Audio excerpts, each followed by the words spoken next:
Hi everyone, welcome back to the weekly RedFOX Labs AMA. Benny Fairbank, the co-founder and CEO, he's here to give us the latest updates for the company. And I caught up with Kieran Warwick, the co-founder of Illuvium Games, and he shared some great insights on the play-to-earn gaming space, and I'm really excited to share some of that with you today. All right, now, so good to see you again, Benny. How's things? Very well, thank you. Very well. And you? Yeah, doing very well here. And we're halfway through the year now, so start of a new financial year. It's a fresh start for many. How would you summarize the year so far for RedFOX Labs?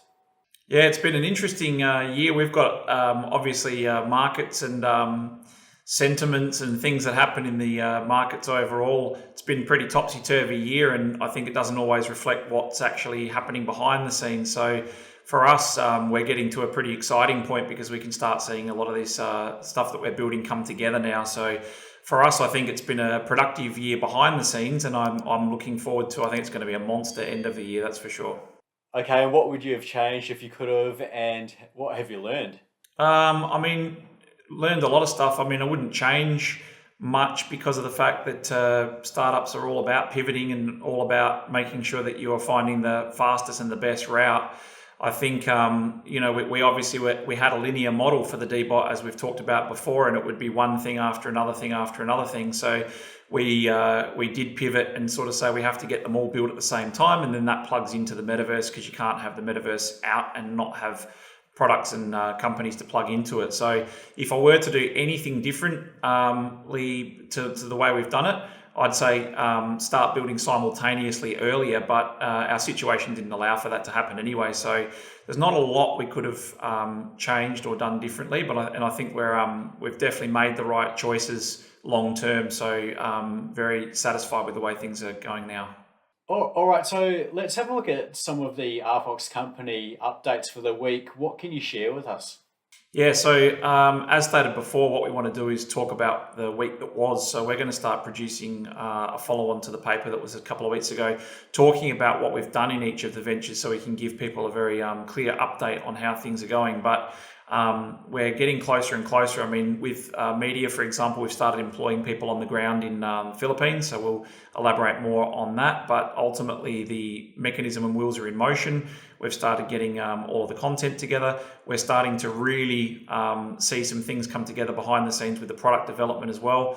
Updates coming through on NFT platform. Lots of stuff going on behind the scenes that we're excited to share with you, but we want to do it more as a this is what we've been building, this is what we've got, so that we can take you on that journey as opposed to what is coming over the next couple of weeks. So we're excited because we're seeing that we're hitting that point of really developing very quickly now. So it's all coming together very well. All right, and I do need to ask, what has happened with the Vault auction date being announced? Yeah, so the Vault auction date is going to be finalised very, very shortly. We've been working on our own auction tool and the ability for us to be able to host a lot of stuff ourselves. We've got also getting very close to starting to roll out the first of the marquee clients. So that's all being finalised now as well as far as the timelines are concerned. So getting close. I know that people are impatiently waiting for when is it? What's the exact date? We just have to make sure that all of our ducks are in a row, and they're getting very close to being in a row now. So you don't have to be patient for very much longer.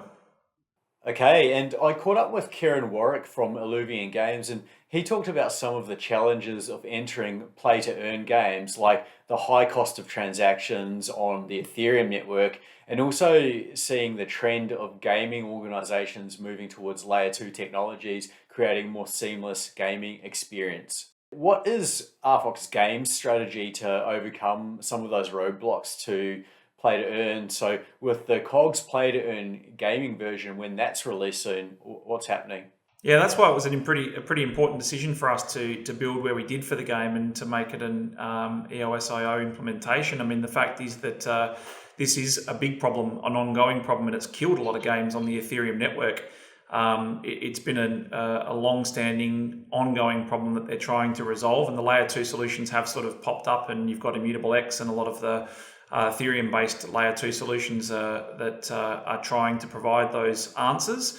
Those guys are doing a fantastic job. In our case, we sort of foresaw that, and we did plan to be successful from the beginning. So we've made sure that we're on a platform that allows us to be able to scale at very low cost, and to make sure that we can bring people in with a low barrier to entry, because our whole focus and modus operandus is on digital inclusion. So we're not immune to it by any way, shape or form, but we did actually take that into careful consideration before we built and deployed, and thankfully we are not facing the same sort of challenges as a lot of those games are.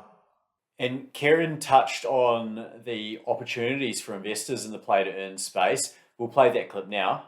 What does it mean for investors then in blockchain gaming companies? So, I mean, it's twofold. There's, over the next couple of years, if my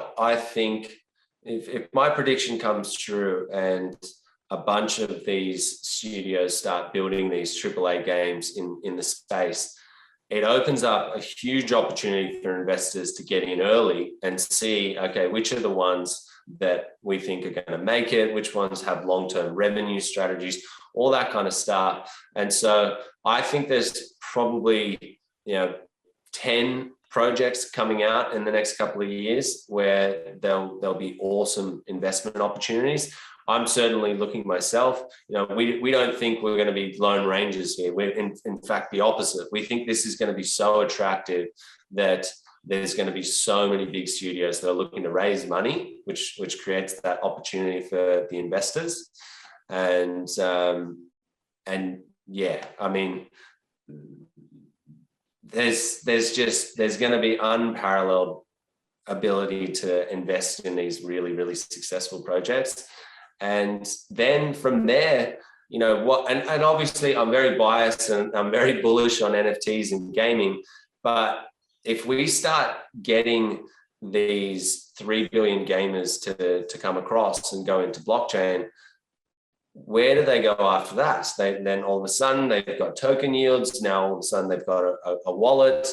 They've really adopted crypto. The next thing is, okay, well, what can I do with these tokens? Can I deposit them somewhere and earn yield? So I think that it's just a massive opportunity for everyone. And I think if it does anything similar to what DeFi's growth was last year, there'll be plenty of opportunity for investors. Yeah. So Ben, do you know of any industry projections or papers forecasting the size and the potential investment value of the play to earn space, or would you like to provide some of your predictions for the next couple of years? I think it's going to absolutely explode. I think most of the projections that people have put out so far have been eclipsed. Some of the yearly, like a year in advance or 2 years in advance, have been eclipsed in months. And that's due to the fact that a lot of games that are actually on your Play stores and your app stores actually struggle for good monetization models. And this play to earn type of economy, it's still not really ironed out. It's in its early stages, and a lot of the games that are doing well are going to run into problems with how we're going to keep coming up with the revenue and the funds to keep sustaining this type of growth. And I mean, much the same as it would be in ride hailing or any other legacy industry business, it's all about land grab in the beginning, and they're trying to get as many customers in as they can. But unless you've got a balanced influx of funds coming in, the outflow doesn't make much sense. So you've got to make sure that you balance that, and you've got to have mechanisms and models beyond the traditional models that are actually we're seeing on display at the moment. So a lot of the more seasoned ones, and actually have done a fantastic job of it, are starting to pivot and introduce new methods into how they can be sustainable on an ongoing fashion and longer term. We're a little bit different because we're a venture builder and we have tons of different businesses that we can plug into. So we actually have some pretty clever mechanisms where we can leverage off of the other businesses in our ecosystem to ensure that we have that cross-platform and cross-product promotion that will actually help us with our system. So I think it's going to be absolutely massive. I don't think people understand how big it's going to be. And people that have been stuck at home, what we're seeing is, even in the last year in the Southeast Asian region, that 50% of the growth has been with completely new users to the internet, let alone to the digital economy. So we're going to see some explosive growth in the play to earn communities, that's for sure. Okay, thanks, Benny. Do you have any other news to share at the moment? Just that we thank, again, always thank the supporters for being on the journey with us. I think we've had validation after validation after validation through public and social media platforms, as well as also mainstream media, that we're on the right track with the ventures that we've chosen to build. So now the race is on us, and the pressure's firmly on our shoulders to make sure that we get this all rolled out, clicked together, and deployed as fast as we possibly can, and that's what we're doing.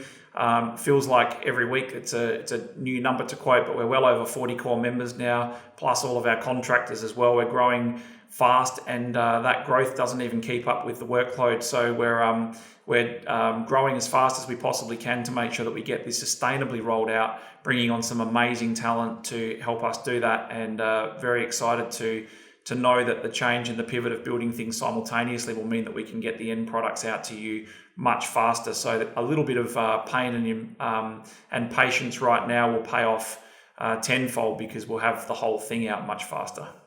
Okay, we'll wrap it up here. Thanks very much, Benny, and all the best for this week. Thanks, mate. Have a good week. Okay, and keep a lookout for the full interview with Kieran coming later this week. Thanks a lot. See you later, guys.